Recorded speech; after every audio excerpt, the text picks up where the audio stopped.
Je suis là. Oui, Bonsoir. bonsoir, Monsieur Kialine, et bonne année.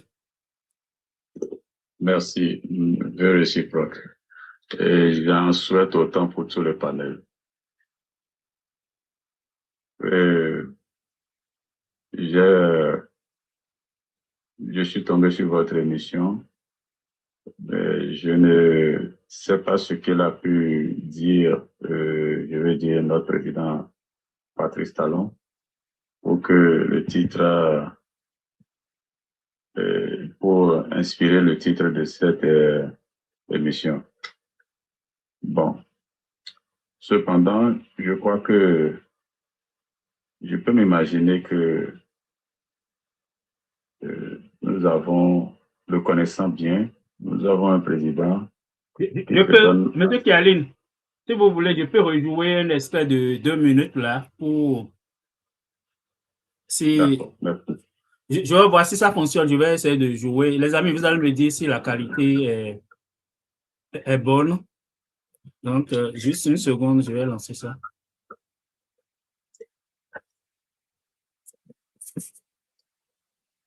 Pourquoi? Que le fait de crier panafricanisme est suffisant pour donner les moyens à nos pays de nous développer. Mais c'est faux. C'est pas vrai. Vous savez, prendre le pouvoir par la force a besoin de justificatifs quand on s'installe par la force au pouvoir.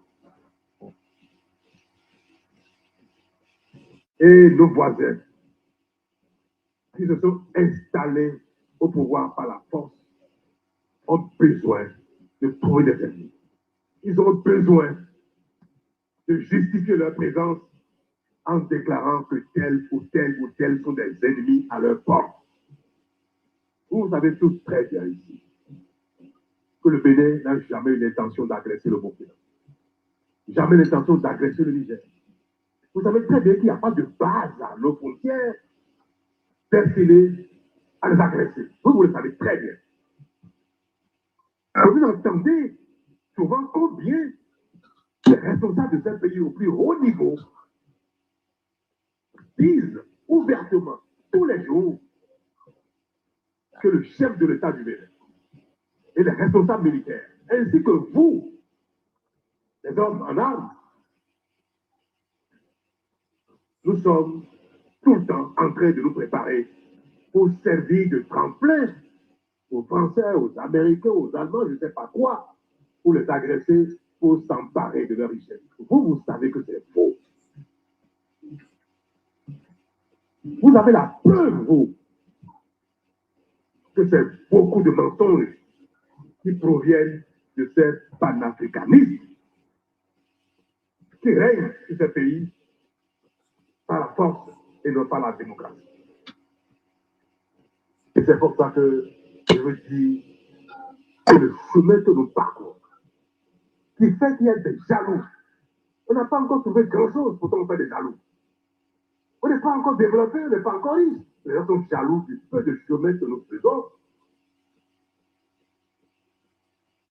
Que tout cela, que ce chemin que nous faisons, c'est comme ça. Ceux qui veulent le port, et Dieu nous a donné le port, nous en suivons. Et pour cela, il faut être dans les complots contre le Bénin. Vous entendez bien ce que je dis? C'est sérieux ce que je dis. Ceux qui veulent que le Bénin tombe, parce que notre territoire est sécurisé. Que nous luttons avec difficulté, mais avec efficacité contre le terrorisme. Ceux qui mentent à leur pays, à leurs concitoyens, parce qu'ils veulent que le Bénin soit comme eux. Nous démontrons et vous démontrez que nous ne sommes plus dans leur catégorie. C'est cela. C'est à saluer. Chers amis, général, officiers, sous-officiers, hommes du rang, bientôt, dans quelques mois, je vais... Ok, monsieur Kialine, donc, C'est un extrait de l'intervention. J'ai mis l'intégralité sur ma chaîne YouTube via Africa Web TV. Ici. Après, moi, je crois que pour le sujet écouté, ben, ça me fait rire. Ça me fait beaucoup rire. Je crois qu'on n'est pas conséquent. D'abord, quand on veut critiquer quelqu'un, il faut d'abord se regarder soi-même et se demander si on vaut la peine de critiquer ou de donner des leçons aux autres. La démocratie dont Patrice Talon veut nous parler, cette démocratie, pour quel résultat? Quand quelqu'un se propose, on dit généralement dans notre culture, que quelqu'un se propose de vous donner un habit, il faut d'abord voir l'habit qu'il y a sur lui, ce qu'il a porté. Vous imaginez ensuite quelle est la qualité d'habit qu'on veut vous proposer.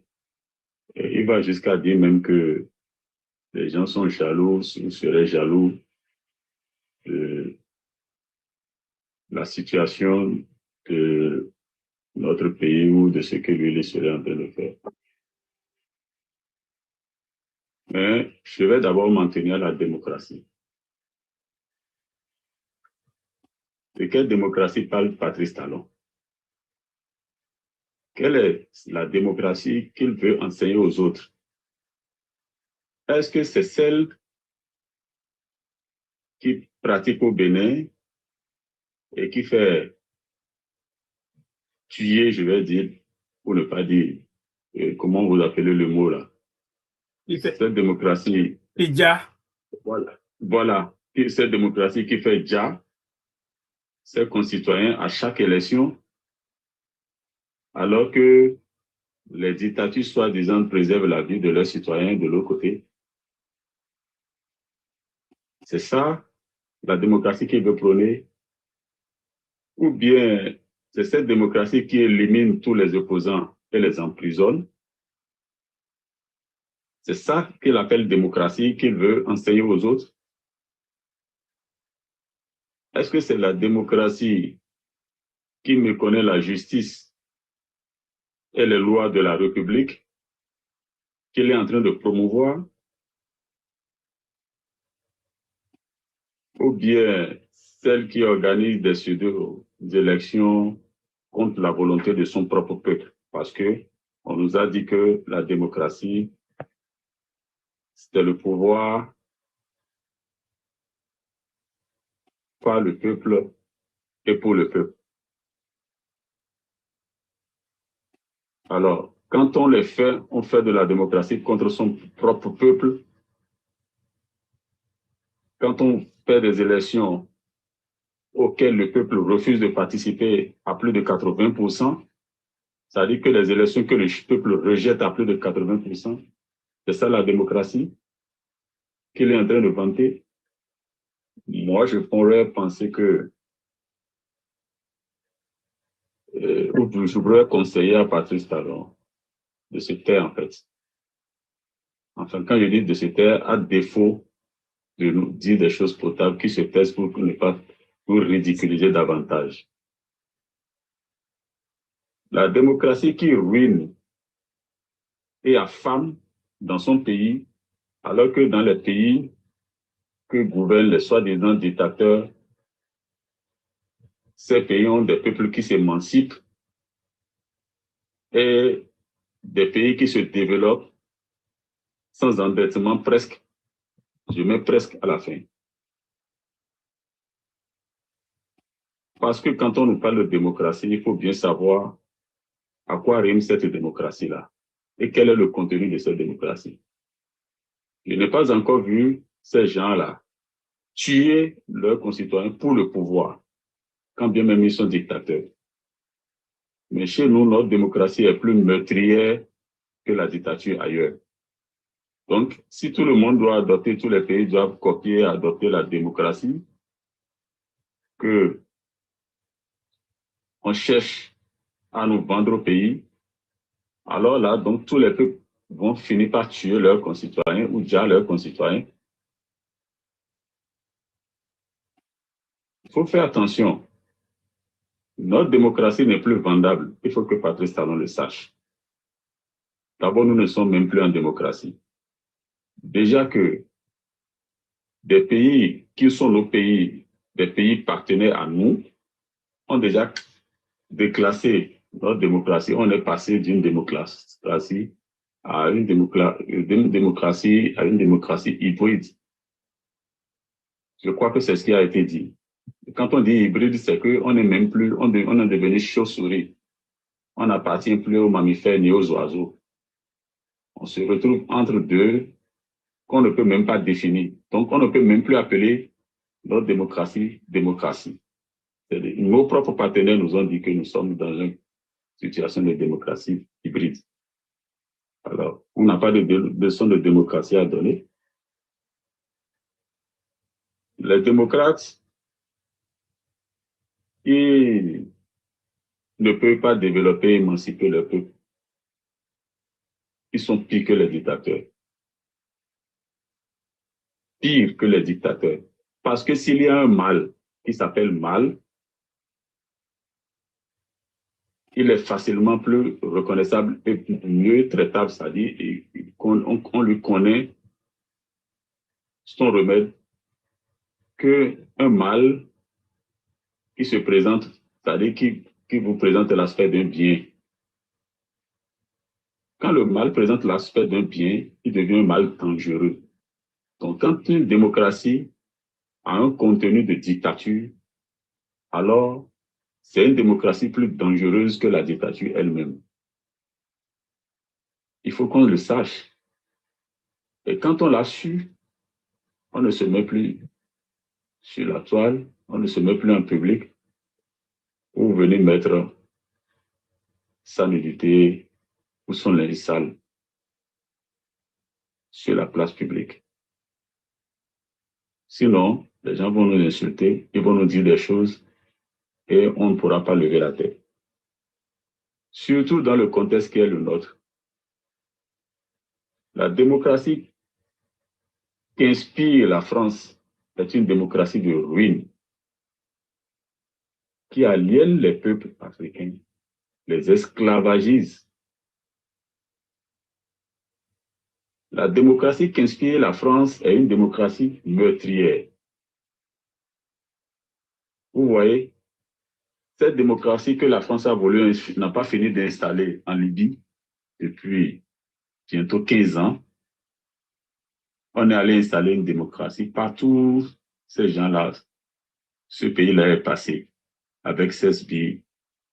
C'est le malheur qui se répand.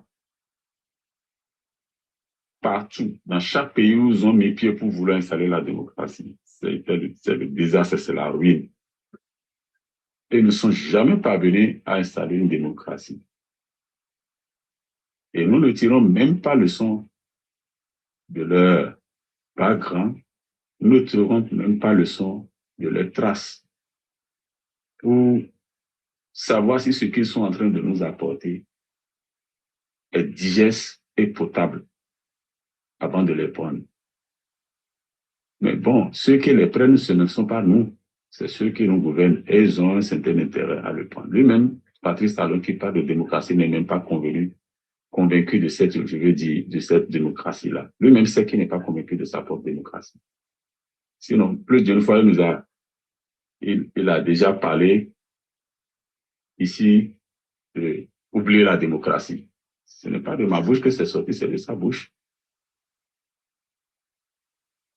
Oublier la démocratie. Donc, quand ça l'arrange, on oublie la démocratie. Quand ça l'arrange, on parle aussi de démocratie.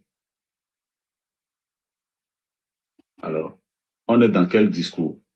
On n'est pas constant. On s'est enfermé dans une dualité ou bien une complexité même de narratif qui n'honore même pas notre moralité. Parce qu'on ne peut pas dire quelque chose et le refuter après.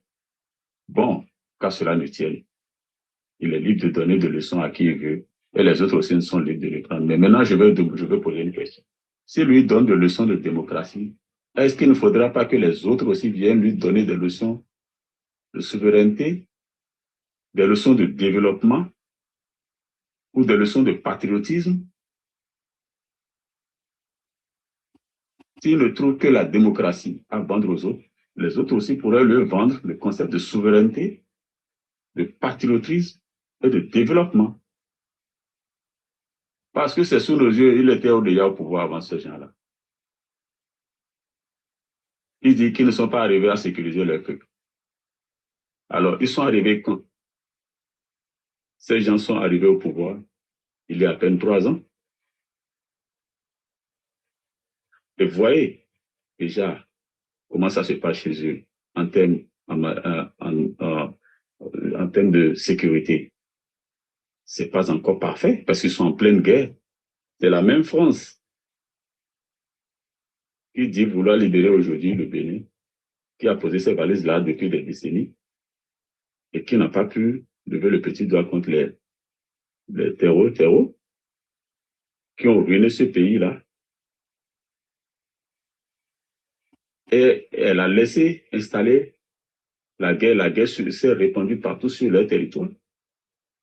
On est passé des accords en accords sans jamais régler le problème. Les histoires de G5 Sahel, non, on est passé dans toutes les coopérations sans jamais pouvoir résoudre le problème. Mais quand ces gens ont pris leur pays en situation de guerre, le pays était déjà en situation de guerre avant qu'ils ne s'installent. Vous voyez ce qu'ils ont fait. Mais notre pays qui était en paix et qui n'a jamais connu un acte terroriste, dès que Patrice Talon est arrivé et que la France est rentrée en très bonne coopération avec le Bénin, je ne dirais pas que la France n'était pas que la France était absente au Bénin, mais depuis qu'ils ont trouvé un répondant gaulois comme eux, qui ne parle que leur langue et qui ne se reconnaît qu'à leurs racines, alors, en l'espace de combien d'années? Ça ne fait pas 10 ans, peut-être 6 ans, peut-être 7 ans. Je vous ai dit, je n'ai pas encore mis les derniers trucs là pour faire un réajustement, pour faire une mise à jour. Nous avons connu 171 attentats, 171 actes terroristes sur ce petit Bénin-là. Et pendant ce temps, Patrice Talon trouve que nous sommes en sécurité et que les autres nous envient. C'est ça. Pendant que sa démocratie à lui fait tuer les gens et enlève les soins aux dialysés, la dictature est en train de sauver ces dialysés gratuitement. Donc, c'est citoyens qui s'en sortent. Pendant que cette démocratie à lui ne peut pas nous construire un hôpital, 10 ans, les dictateurs sont en train de réaliser des hôpitaux extraordinaires chez eux. À ne même pas comparer avec ce que nous avons. Récemment, vous avez vu, consultez, ils ont inauguré récemment un hôpital dans le Burkina Faso. Il n'y a pas match. Pendant que notre démocratie nous affame, parce qu'il y a même, c'est eux qui raffolent les classements là. Il y a récemment un classement sur la faim dans le monde. Et le Bénin se retrouve dans les pays qui ont faim. S'ils ont écarté les pays de l'AES parce qu'ils ne veulent pas les noter, les dernières données sont en train de mettre le Burkina Faso dans les pays qui ont atteint l'autosuffisance alimentaire. Mais chez nous, la démocratie ne nous a pas donné l'autosuffisance alimentaire en 10 ans. Mais en 3 ans, les dictateurs ont pu donner de l'autosuffisance alimentaire à leur pays, un pays de Sahel. Ça veut dire qu'il y a moins de coûts de que nous. Donc, ça veut dire qu'il y a quelque chose qui ne marche pas. Et chez eux, l'autre leçon de développement qu'ils vont donner à Patrice Talon, ils vont lui enseigner comment on réalise 100 km de route bien faite de haute qualité au prix de 10 chez nous. Ça aussi, il faut qu'il aille apprendre ça là-bas. Et après, il va combiner tout ça ensemble avec la démocratie qu'il a déjà et notre pays sera parfait. Sa gouvernance sera parfaite. Voilà, malheureusement, c'est ce qui a manqué. On ne nous parle pas de démocratie sans nous dire ce que nous devenons dans cette démocratie-là. Voilà ce que moi je veux brièvement lui dire. Et que quand on veut être démocrate, il faut d'abord aimer son pays. Il n'a pas le patriotisme. Quand on aime son pays, on ne le pille pas. Quand on aime son peuple, on ne le punit pas pour avoir parlé. Quand on aime son peuple, on ne l'emprisonne pas. On ne lui fait pas tirer dessus. Quand on aime son peuple, on le protège. On le nourrit, on le soigne. On permet à ses enfants d'aller à l'école. On ne ferme pas de plus en plus les écoles. Quand on aime son peuple, on le protège contre l'impérialisme. On lui donne de la souveraineté. Voilà ce que les gens ont de plus que nos démocrates d'ici. Merci. OK, merci beaucoup, M. Kialine. Okay, merci pour votre contribution. Afro, est-ce que vous êtes là? La personne qui a le nom Afro, est-ce que vous m'entendez? OK, je ne pense pas que... Est-ce que la personne est encore avec nous? OK, on va continuer. Ina, est-ce que vous êtes là? Il y a quelqu'un qui a le nom Ina. Est-ce que vous êtes là?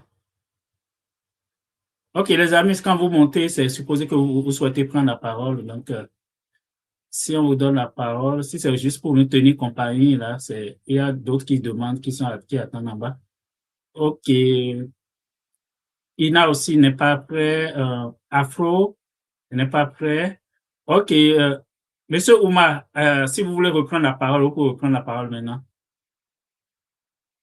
Oui, M. Johnson, je suis encore là avec vous et je me permettrai encore de dire quelques petits mots avant de nous quitter. Moi, je regarde un peu la situation aujourd'hui au vu des derniers éléments qui se sont produits dans la sous-région également, le bombardement récent du Nigeria. Ça m'interpelle aussi. Parce que Talon, en fait, c'est un négrier. Aujourd'hui, il faut dire les choses, hein. Dans son histoire, dans son nom de famille, Talon est un négrier. On peut aller le chercher n'importe où. Mais je pense que c'est Lionel Zinsou, lors d'un débat télévisé au moment des élections, qu'il a traité de négrier. Et il ne l'a pas relevé, il s'en était pas offusqué non plus. Donc, il assume. Donc, aujourd'hui, il se comporte comme tel. Nous l'observons. Maintenant, dans la sous-région, quand j'ai suivi un peu récemment les éléments, le Nigeria, le 7 décembre, est venu bombarder notre territoire pour défendre, pour sauver Talon. Et le 26 décembre dernier, Donald Trump a fait bombarder l'État de Sokoto, a bombardé les djihadistes là-bas. Alors, il y a quelque chose qui m'a interpellé entre ces deux événements. Entre-temps, il semblerait que le Nigeria a communiqué les positions des djihadistes aux Américains pour qu'ils puissent frapper à cet endroit-là, à Sokoto. Je ne parlerai pas des morts, des civils qui sont passés pour perte et profit. Mais ça veut dire quoi concrètement? Si on analyse bien cette phrase-là déclarée par le ministre des Affaires étrangères du Nigeria, ça veut dire que le Nigeria connaissait là où se trouvaient les djihadistes. Tout comme Talon, aujourd'hui, sait là où se trouvent les djihadistes dans le nord de notre pays. Puisque le capitaine Delcos en a parlé à la télé ouvertement, et ça a choqué l'opinion publique, mais il a été très vite muselé et enfermé ou déposé. Peu importe. Ce qui veut dire que ces deux présidents de ces deux pays constituent déjà eux-mêmes une association de malfaiteurs contre leur propre nation. Puisqu'ils sont au courant, ils sont informés de la position exacte des djihadistes dans leur pays respectif, mais ils n'interviennent pas. En revanche, il y en a un qui se lève pour venir couvrir son frère bandit, son frère délinquant, son frère despote criminel. Donc, si le Nigeria donne lui-même ses positions aux États-Unis pour qu'il soit bombardé, pour qu'on bombarde les djihadistes sur place, Tinubu avait connaissance de la présence des djihadistes pendant très longtemps. Mais l'avion qui a servi à venir bombarder au Bénin n'avait-il plus de munitions pour aller bombarder les djihadistes là-bas, à Sokoto, dans l'état de Sokoto, pour que les États-Unis interviennent? Donc, il y a quelque chose qui nous échappe. Donc, il y a un axe dans la sous-région qui fait Côte d'Ivoire, Nigeria et Bénin. Aujourd'hui, par lequel l'Occident est en train de chercher une nouvelle pénétration sur notre continent. Il y a des prétextes qui font que Talon, Tinubu et Ouattara sont maintenus par une main impérialiste qui semble agir dans l'ombre et qui semble les couvrir derrière. Mais quant au Bénin, Talon n'est pas bien placé pour offrir quelques leçons de morale, de démocratie à qui que ce soit. La seule leçon que Talon peut donner aux gens de l'AES, c'est comment voler leur propre trésor, comment piller leur économie. Ces gens-là sont plutôt intègres, donc ils n'ont pas besoin de cette leçon. Ils n'ont pas besoin de piller. Ils veulent rendre la souveraineté à leur peuple. Ils veulent éveiller la conscience de leur peuple.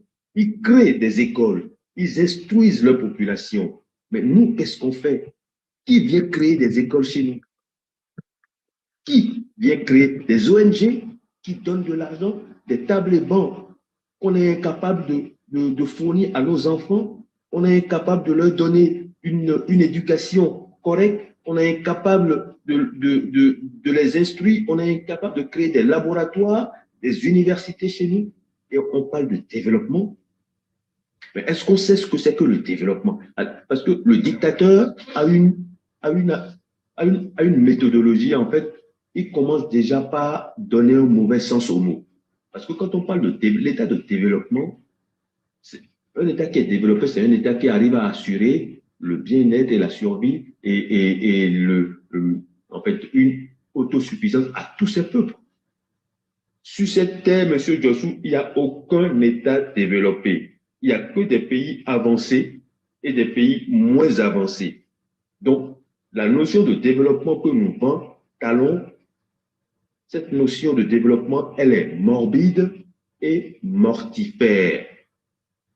C'est un développement mortifère que Talon nous vend. Il nous fait couler du sang sur les routes, il nous fait emprisonner nos frères, nos sœurs, nos parents, et il fait tuer nos propres, les enfants du Bénin qui protègent une partie du Bénin aujourd'hui, mais qui le payent au prix fort de leur sang. Ceux qui tombent au front dans le nord, eh bien, ceux-là, ils sont sans hommage national, on les considère à la limite comme du bétail. Et quand on n'a pas la capacité d'élever son peuple, d'apporter une certaine compassion à sa population, ou de soutenir ces forces armées qui sont en train de se battre et qui laissent leur vie pour pouvoir sauver d'autres vies en arrière, eh bien, Talon ne commet que des forfaitures et des parjures sur l'État béninois.